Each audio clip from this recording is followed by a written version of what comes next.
ఇది కాదు ఈ ఛాలెంజ్లు, లేకపోతే వెటకారంగా మాట్లాడడం.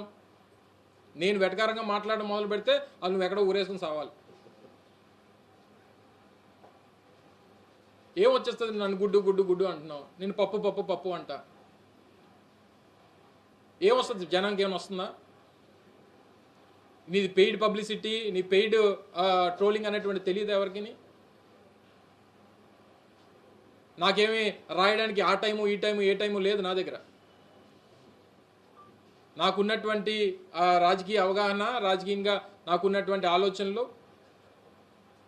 ఇక్కడ ఉన్నటువంటి మేధావులు లాంటి వారితో చర్చించి తీసుకున్నటువంటి సమాచారం ఇదే తప్ప నాకెవడో వెనకాల రాసిచ్చినటువంటి ఏ టైము లేదు నా దగ్గర. వర్ధంతికి జయంతికి తేడా తెలియనట్టు నువ్వు కూడా మాట్లాడేస్తే నీ గురించి. అందుకనే నిన్న ట్రోలింగ్లో నేను కాదు, నువ్వు జాతిపితవి. నువ్వు